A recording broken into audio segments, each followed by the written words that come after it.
Hi friends, complete kitchen हाउसे सकलके स्वागत जानिए आमी नंदिनी। आज आपनादेर साथे शेयर करब बेलेर शरबत बा बेल पानार रेसिपि। पुष्टिगुणे सम्पन्न बेल किन्तु आमादेर शरीरेर पक्षे भीषणभावे उपकारी। आजकेर एई बेलेर शरबतेर रेसिपिटी आपनादेर जोदि भालो लेगे थाके आमार चैनलके सबस्क्राइब करार अनुरोध रइलो और पाशे थाका बेल आइकनटी अने सेट करे देबेन जाते नतुन नतुन रेसिपिर आपडेट सबार आगे आपनादेर काछे पौঁছে যায় সেই জন্য। আমি এখানে একটা মাঝারি সাইজের পাকা বেল নিয়েছি। বেলের শরবত তৈরি করার জন্য কিন্তু পাকা বেলই নিতে হবে, তা না হলে কিন্তু বেলের শরবত ভালো লাগবে না। এবার একটা শক্ত জায়গায় বাড়ি মেরে আমি বেলটাকে ফাটিয়ে নিয়েছি। এবার আমি বেলের শাঁসগুলোকে একটা বাটিতে চামচের সাহায্যে বের করে নেব। আমি একদমই পাকা বেল নিয়েছি আর এই বেলটা কিন্তু ভীষণই মিষ্টি, তাই আমি এখানে পরিমাণটা ঠিকঠাক বলবো না, সমস্ত পরিমাণ আপনারা আপনাদের সুবিধা মতোই নেবেন। আমি একটা চামচের সাহায্যে বেলের শাঁসগুলোকে বের করে একটা বাটির মধ্যে নিয়ে নিচ্ছি। এই কাজটা একটু সময় ধরে করতে হবে, কারণ শাঁসগুলো বেলের যে মোটা খোসাটা থাকে তার গায়েও লেগে থাকে। বেশ ভালো করে চামচের সাহায্যে কেকে বের করে নিতে হবে। পুরো শাঁসটা আমি বের করে নিয়েছি। এবার আমি এর মধ্যে দিয়ে দিলাম পরিমাণ মতো চিনি। আপনারা যে বেলটাই ব্যবহার করবেন শরবতের জন্য সেটা কতটা মিষ্টি সেই বুঝেই কিন্তু চিনিটা নেবেন। এর মধ্যে আমি দিয়ে দিলাম নর্মাল 1 কাপ জল। এবার আমি আধ ঘন্টা মতো জলে ভিজিয়ে রেখে দেব, যাতে বেলের শাঁসগুলো আরও নরম হয়ে যায় এবং চিনিটাও গলে যায়। ফিরে আসছি আধ ঘন্টা পর।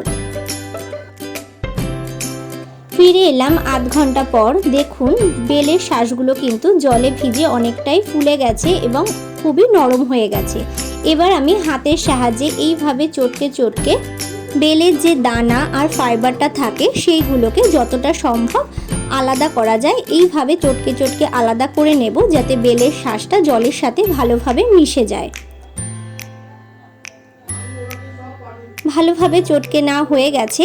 এবার আমি এটাকে একটা ছাঁকনির সাহায্যে ছেঁকে নেব। আমি একটা গামলা নিয়ে নিলাম, এর উপর ছাঁকনিটা বসিয়ে বেলের পাল্পটাকে এই ছাঁকনির মধ্যে দিয়ে দিলাম। এই ছাঁকনির মধ্যে আমি দিয়ে দিলাম হাফ কাপ মতো টক দই। আপনারা টক দই আলাদাভাবে ফেটিয়েও এর মধ্যে মেশাতে পারেন। আমি একবারেই ছাঁকনির মধ্যে দিয়ে একসঙ্গে বেলের পাল্পের সাথে মিশিয়ে ছেঁকে নেব। এতে করে বেলের সাথে টক দইটা বেশ ভালোভাবে মিশে যাবে। যেহেতু আমি এখানে টক দই ব্যবহার করেছি তাই আমি এখানে দুধ ব্যবহার করব না। দুধ ব্যবহার করলে কিন্তু ছানা কেটে যেতে পারে। আর এইভাবে টক দই বেলের সাথে মিশিয়ে শরবত করলে এর টেস্টটা কিন্তু দুর্দান্ত হয়। টক দইয়ের পরিমাণটা নির্ভর করবে যে বেলটা আপনি পানা করার জন্য বা শরবত করার জন্য ব্যবহার করবেন তার মিষ্টিটা কতটা তার উপরে। আর খুবই কম পরিমাণেই টক দইটা ব্যবহার করতে হবে। এবার আমি একটু ঠান্ডা জল দিয়ে দিলাম, যাতে বেলের পাল্পগুলো ভালোভাবে যে ফাইবার বা দানাগুলো আছে তার গা থেকে ভালোভাবে পরিষ্কার হয়ে যায়। এগুলোকে আমি ফেলে দেব। এগুলো থাকলে বেলের শরবত কিন্তু তেতো হয়ে যাবে এবং খাওয়ার সময় মুখে বাঁধবে, সেটা কিন্তু একদমই ভালো লাগবে না। ছেঁকে রাখা বেলের পাল্পের মধ্যে দিয়ে দিলাম সামান্য একটু লবণ, যাতে মিষ্টির ব্যালেন্সটা ঠিকঠাক হয়। এবার আমি এর মধ্যে দিয়ে দিচ্ছি পরিমাণ মতো ঠান্ডা জল। আমি বেলের শরবতটা একটু পাতলা পছন্দ করি, তাই আমি যতটা পরিমাণ শরবত বানাবো সেই পরিমাণেই আমি জলটা দিলাম। আপনারা বেলের শরবতটা যতটা ঘন বা পাতলা খেতে চান সেই অনুসারে আপনারা জলটা দেবেন। এবার ভালো করে আমি একটু মিশিয়ে নিচ্ছি। পুষ্টিগুণ সম্পন্ন এই বেল কিন্তু পেটের যে কোনো সমস্যার সমাধানে জাদুর মতো কাজ করে। আলসার কমাতেও সাহায্য করে, ব্লাড প্রেশার কমাতেও কিন্তু এর জুড়িমেলা ভার। শরীরে এনার্জি বাড়াতে এবং মেটাবলিজম স্পিড বাড়াতে এই বেল কিন্তু সপ্তাহে 3 দিন খাওয়া খুবই গুরুত্বপূর্ণ। আজ আমি আপনাদের যেভাবে বেলের শরবত তৈরি করে দেখালাম, আপনারা বাড়িতে ঠিক এইভাবে বেলের শরবত তৈরি করে দেখতে পারেন।